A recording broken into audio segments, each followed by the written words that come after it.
So, picture this. I'm standing on my own doorstep, holding my 2-week-old son, Oliver. My postpartum hormones are raging. I'm running on maybe 3 hours of broken sleep, and I'm pretty sure I have baby spit up on my shoulder. And standing on my walkway, looking like they'd just stepped out of a catalog for people who own yachts, are my estranged in-laws, Eleanor and Richard. Eleanor has tears, actual tears, streaming down her perfectly Botoxed face. "We just want to see him," she's sobbing, reaching out with these manicured hands. "He's our grandson. Our own flesh and blood. We'll do anything." And I just looked at her. I looked at my husband, Liam, standing right beside me with a jaw so tight it could crack a walnut. I looked down at my perfect, tiny baby, who had no idea about the toxic waste dump that was his paternal lineage. And then I looked back at the woman who had tried to systematically dismantle my sense of self-worth. I took a deep breath, shifted Oliver in my arms, and gave her the calmest, sweetest smile I could manage. "Anything?" I asked. "Yes, anything," she cried, a little too desperately. "Okay," I said, my voice as clear and steady as a bell. "The price to be in my son's life is $1 million. And I want it in a certified check." The silence that followed was so profound, I think a bird actually fell out of a nearby tree. Richard's jaw dropped, and Eleanor looked at me like I'd just grown a second head. And in that moment, all I could think was, yeah, this is happening. Let me tell you how we got here, because it was a long, infuriating road. It all started, as these things often do, with a ring. When Liam proposed, I was over the moon. We'd been together for 4 years, ever since college. He was a junior architect, I was a children's librarian. We weren't rolling in money, but we were happy. We had our cozy little apartment, our rescue dog, and a shared love for bad sci-fi movies. Life was good. Liam came from money. Like, old money that had successfully transitioned into new money. His dad, Richard, was a cutthroat investment banker, and his mom, Eleanor, was a philanthropist, which is rich people code for someone who chairs committees for galas and spends her days playing tennis at the country club. From the beginning, they were polite. But it was the kind of politeness that feels like they're handling a piece of uninteresting modern art. They'd smile, ask me about the library, and their eyes would glaze over the second I mentioned Dewey Decimal System. Eleanor once called my job a darling little hobby. I have a master's degree in library and information science, but okay. The red flags were there, but they were small. Little paper cuts. Comments about my sensible car. Questions about whether my parents, retired high school principal and a nurse, were coping with the rising cost of living. It was all passive-aggressive nonsense designed to remind me of my place, which was apparently somewhere below the imported Italian marble they had in their foyer. Liam always defended me. He'd say, "Mom, Sarah's career is important," or "Dad, that's not an appropriate question." But he was their golden boy, their only child, and he still held out hope that they'd eventually see me for who I was. Oh, sweet summer child. The engagement changed everything. The politeness vanished, replaced by a sense of cold, corporate panic. About a week after we announced it, Eleanor called Liam. "We need to have a family meeting," she said. "Just the 3 of us. To discuss arrangements." Liam came home looking pale. "They want us to come over for dinner on Sunday," he said. "They want to talk about a prenup." I wasn't totally surprised. I mean, they were rich. It made a certain kind of sense. "Okay," I said. "I'm not after their money, Liam. We can talk about it." That Sunday, we walked into their palatial home, and the air was thick with tension. Dinner was stiff and awful. Finally, over dessert, Richard cleared his throat and slid a folder across the mahogany dining table. "Liam, Sarah," he began, in his "I'm about to close a hostile takeover" voice. "Your mother and I are thrilled about the wedding. Truly. And to ensure a smooth and secure future for you both, we've had our family attorney, Mr. Abernathy, draft a prenuptial agreement." Liam picked it up. I just sat there, my hands clasped in my lap. "It's just a formality," Eleanor chirped, smiling a smile that didn't reach her eyes. "All our friends' children have them. It's simply to protect the family assets. You understand, Sarah. It's not personal." Spoiler alert, it was 100% personal. We took the document home. We agreed we wouldn't read it until the next day, so we could at least pretend to have a normal evening. The next night, we sat on our couch, the dogs snoring at our feet, and opened the folder. I'm not a lawyer, but you didn't need to be one to understand this document. It was a masterpiece of legal cruelty.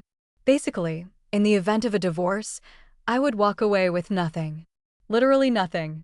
Not a single penny of any wealth accumulated during the marriage, regardless of my contributions, financial or otherwise. It stated that any gifts given to me by Liam or his family would be considered on loan and would have to be returned. My name couldn't be on any property deeds. Ever. But that wasn't the worst part. Oh no. The worst part was the infidelity clause and the heir clause. The infidelity clause was laughably one-sided. If I cheated, I would owe them a penalty of $250,000 for emotional damages to the family name. If Liam cheated, there was no mention of it. And then, the heir clause. It stipulated that any children we had would be subject to trusts controlled exclusively by Richard and Eleanor until the age of 30. And get this, my access to those trusts, and even my custodial rights in a divorce, could be challenged if I did not uphold the moral and social standards of the family. The document didn't define what those standards were, of course. It basically gave them a legal gun to hold to my head for the rest of my life. I felt the blood drain from my face. I looked at Liam. His face was a thundercloud. "This isn't a prenup," I whispered. "This is a slave contract." "It's disgusting," he said, his voice shaking with rage. He threw the papers on the coffee table. "They've gone too far this time. Way too far." That was the first real crack in the dam. Liam called his parents the next day.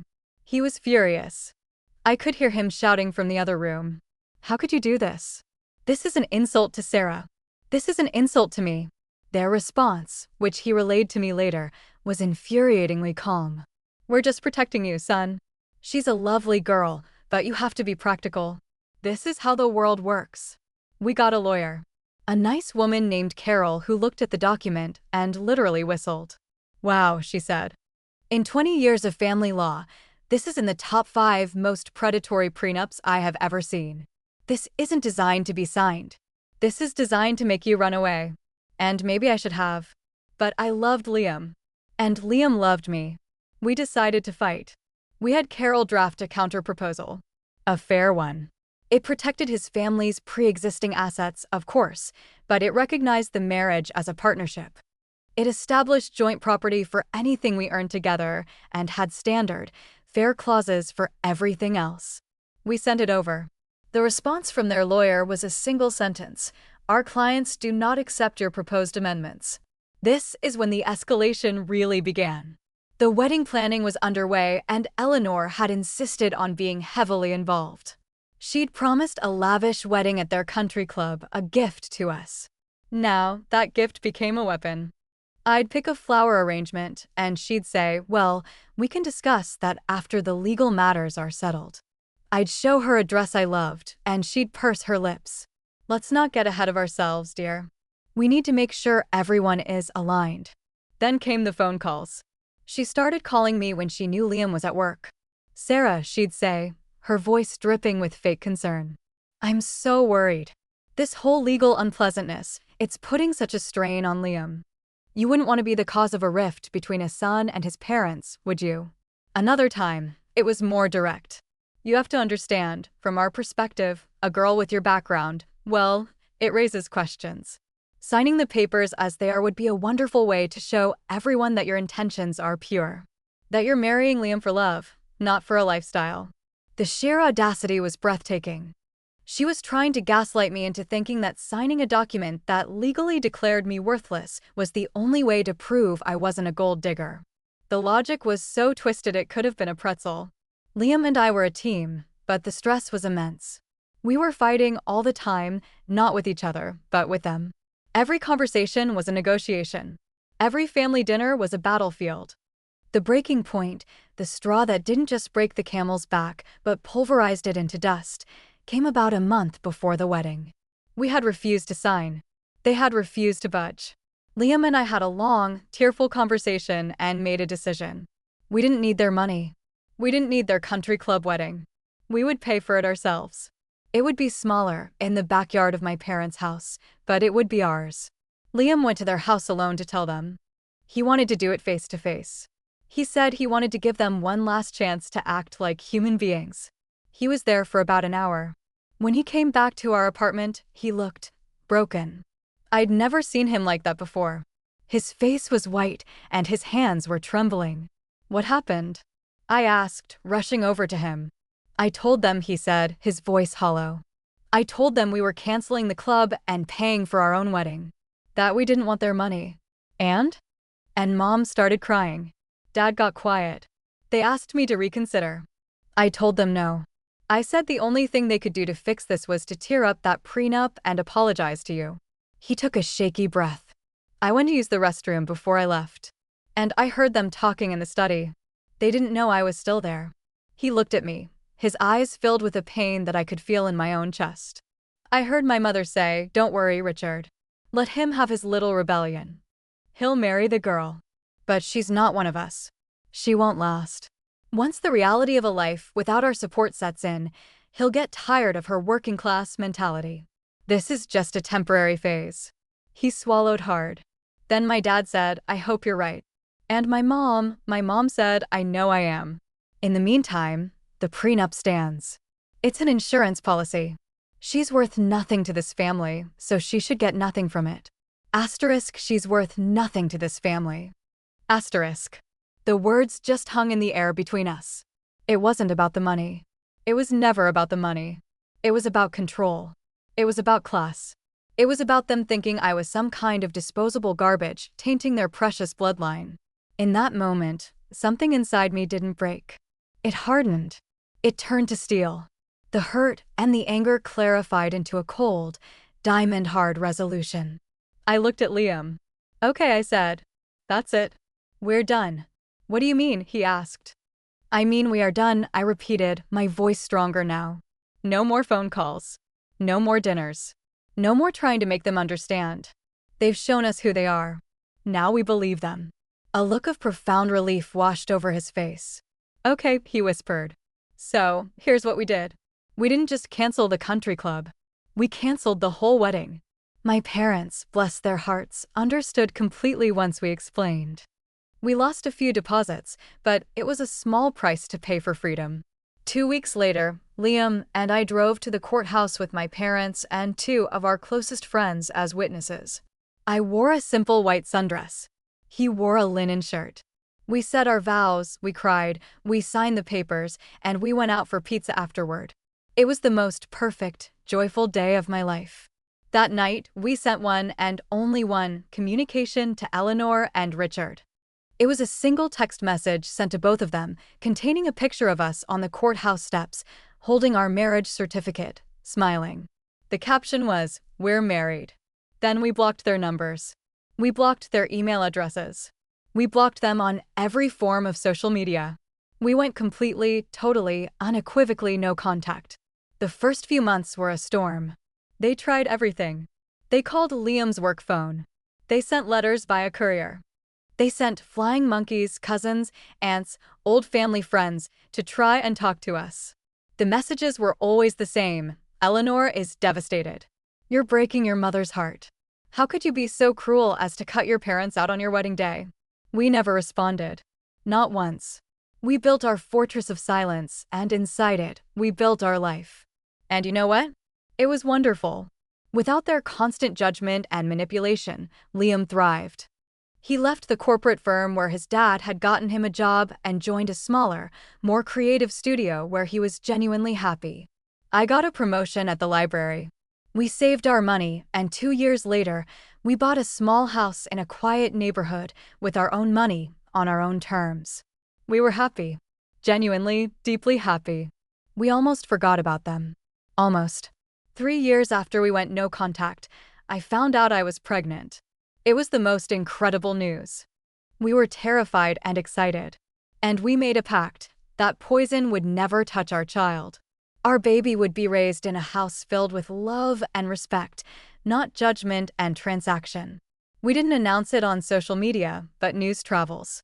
A distant cousin saw me at the grocery store, and I guessed the cat was out of the bag. The begging started almost immediately. A trickle at first, then a flood. Emails to our old, defunct addresses. Messages filtered through the few relatives we still spoke to. Eleanor says she'll do anything to be a grandmother. Richard just wants to be part of his grandchild's life. We ignored it all. Our peace was too hard-won. We weren't giving it up. Then Oliver was born. And it was like a switch flipped in my brain. The protective instinct was primal. The idea of Eleanor holding my son, whispering her toxic nonsense into his perfect little ear, made my blood run cold. 2 weeks after we brought him home, they showed up. Unannounced. Uninvited. They just stood on our walkway, like ghosts from a past life. Liam saw them through the window and immediately went to shut the door, but I stopped him. "No," I said, my voice quiet. "Let's finish this. Once and for all." So we opened the door. And that brings us back to where we started. Eleanor, crying her crocodile tears. Richard, looking old and defeated. "We'll do anything," she sobbed. And that's when I named my price. The price to be in my son's life is $1 million. Eleanor stared at me, her mouth hanging open. The tears stopped instantly. "What? That's insane. You can't be serious." "I'm dead serious," I said, my voice still light and calm. It was amazing how peaceful I felt. "You see, during our prenup negotiations, you and your husband and your very expensive lawyer determined my value to your family. And that value is zero. Nothing. In fact, it was less than nothing. You wanted me to sign a piece of paper that said I was a liability. I shifted Oliver, who was starting to stir. You wanted to put a price tag on my marriage, on my future, on my potential children. You taught me that family relationships, in your world, are transactional. So, I'm just playing by your rules now. You said I was worthless. Well, access to my son, to my family, is going to cost you. Think of it as a fine. A penalty for emotional damages to my family name." Richard finally found his voice. "This is blackmail," he sputtered, his face turning red. "You're a monster. Using your own child." Liam stepped forward, and the look on his face shut his father up instantly. "You don't get to talk to my wife like that," he said, his voice dangerously low. "Not now, not ever. You had your chance to be a family. You had years of chances. You chose money. You chose control. You chose that disgusting piece of paper over your own son's happiness. And now you have to live with that choice. Sarah's offer is more generous than you deserve." I looked at Eleanor. "So, what's it going to be? You can write the check and we can discuss the terms of a supervised, 1-hour visit in a public place. Or, you can leave now and this is the last time you will ever see me, my husband, or my son. The choice is yours." They just stood there, stunned into silence. The sheer, unadulterated shock on their faces was more satisfying than any apology could ever be. They looked at each other, then back at me. They saw the steel in my spine. They knew I wasn't bluffing. Eleanor opened her mouth, then closed it again. There were no more tears. There was just ugly, impotent rage. Finally, she whispered, "You'll regret this." "No," I said, and for the first time, I let a real, genuine smile spread across my face. "I really don't think I will." And with that, I stepped back and Liam closed the door in their faces. We locked it, and we stood there in the hallway, just listening to the silence. After a minute, we heard their car start and drive away. They never paid the $1 million, of course. We knew they wouldn't. It wasn't about the money for us either. It was about taking back our power. It was about showing them that they couldn't buy us, they couldn't control us, and they couldn't break us. So yeah, my son doesn't have his paternal grandparents in his life. But what he does have is 2 parents who love each other fiercely, who respect each other, and who would walk through fire to protect him from the kind of toxicity that money and privilege can breed. We don't have a yacht, but we have peace. And trust me, that is priceless. It's been a crazy journey, and honestly, cutting them off was just the beginning. The fallout with the rest of the extended family was a whole other level of drama. If you want to hear about how Liam's aunt tried to ambush us at a cousin's christening, you're definitely going to want to hit that subscribe button. You won't believe what happened next.